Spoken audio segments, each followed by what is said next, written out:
Hello and welcome to Chapter 10, Coordination. Chapter 10 tends to be a favorite of many students because it is pretty short, you guys. There is just not that much to cover here in Chapter 10. We're going to be talking quite a bit about coordinate structures. We're going to be talking a little bit about diagramming, parallelism, elliptical coordinate structures, things like that. But it's really not that much to handle, which is a refreshing change. Let's start off with a discussion of coordinate structures. Coordinate structures are things formed when you turn structures of sentences into compounds through adding coordinating conjunctions. You will probably recall the coordinating conjunctions as the fanboys conjunctions for and, nor, but, or, and yet. And if we can coordinate something or conjoin something with one of these coordinating conjunctions, it becomes a compound, whatever it was before. So Butch and Cassidy chewed the bone. Well, it's a subject, and it's now a compound subject. We are not going to use commas with these conjunctions. We wouldn't say Butch, comma, and Cassidy chewed the bone. Basically, we know how to do this already. It's a reminder, but it can get a little bit complicated, as in the following sentence. The apologetic student said that he would get here sooner or later and that Dr. Larson and Dr. Kenley shouldn't start the meeting without him. I think it's worth a moment of your time to just go ahead, pause the video, and try to diagram this sentence. You have all the tools at your disposal to make it happen. So go ahead and give it a try. Alrighty, welcome back. Here is this fabulous sentence. Take a look at it, check your work. You'll see I've included several coordinate structures as well as a couple of nominalizer that's. You should be able to diagram a sentence like this one at this point in our class. And if you are able to do so, I'm impressed. Just as I hope you are impressed with my command of Microsoft Paint. If you can't quite do this yet, try to figure out where you went wrong in your diagramming. Was it the coordinate structures? Was it the sentence patterns? What happened? And take another stab at it. For now, we are going to move on to elliptical coordinate structures. When we say elliptical coordinate structures, we mean structures where something has been elided or left out. This is a problem because it can lead to ambiguity, which we do not want in our sentences. So here's an unambiguous example. The dogs and cats played all day. We have a compound subject, dogs and cats. But if I give you an ambiguous example like this, the new dogs and cats played all day, at first you might not even notice it's ambiguous, but I took away the determiner new from the second part of the coordinate structure. So it's not clear if new is just about the dogs or the dogs and the cats.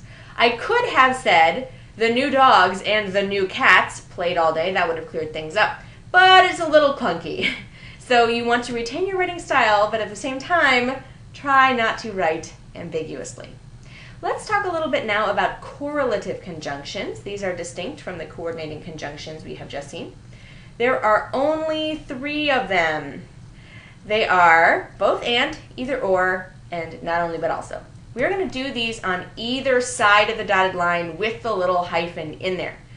When we use the coordinating conjunction and or, when we use the coordinating conjunction and, or we use the correlative conjunction and or, we create a plural subject, as we saw in the example, the dogs and the cats frolicked in the sun. But when we use or, either or neither nor, we don't have a plural subject because we're not actually combining the two ideas. We are distinguishing them from one another, right? So it's still a compound subject, but when we conjugate the verb, we're going to do it based simply on the closer member of the pair. Neither the dog nor the squirrels were interested.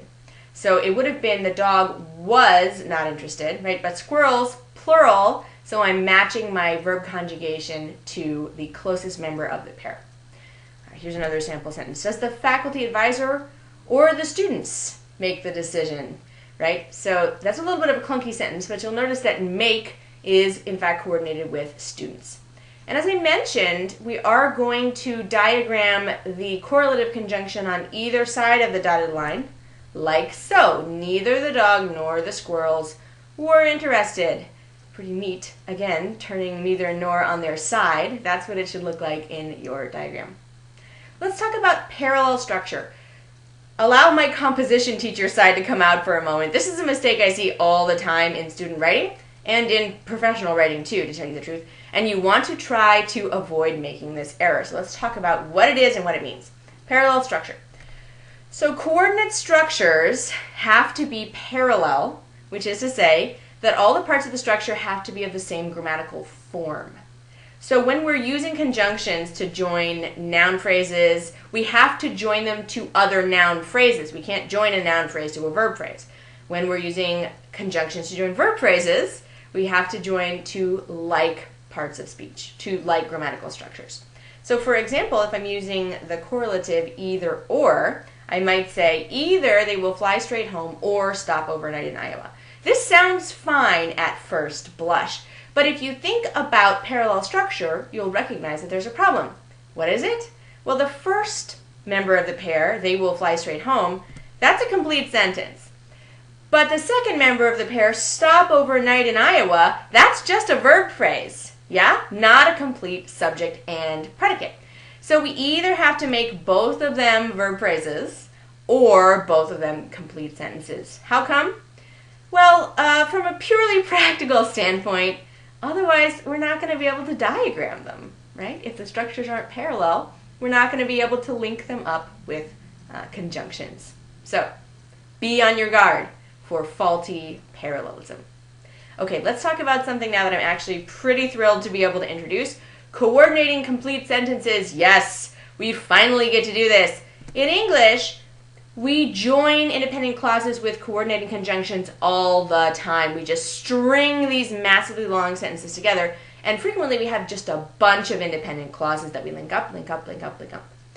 When we do this in writing, we want to make sure to use commas to separate the independent clauses from one another. For example, Zach inflated the tires, comma, and Nicole changed the oil, comma, but the Prius stubbornly remained undrivable, which is a word I think I maybe made up thanks to the power of derivational suffixes. The incorrect example would be Zach inflated the tires, no comma, and Nicole changed the oil, no comma, but the Prius stubbornly remained undrivable. Okay. So we know how to connect independent and dependent clauses already through the magic of subordinating conjunctions. But we didn't know how to use coordinating conjunctions to join independent clauses together.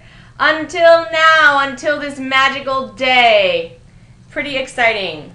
The coordinating conjunction is just going to go on a solid line, connected to the verb of each independent clause by a dotted line. I could describe it to you, or I could just show it to you like this. You'll notice verb-to-verb connections of those coordinating conjunctions. You'll notice I've been very careful to make sure they are, in fact, coordinating conjunctions, or fanboys conjunctions, rather than subordinators.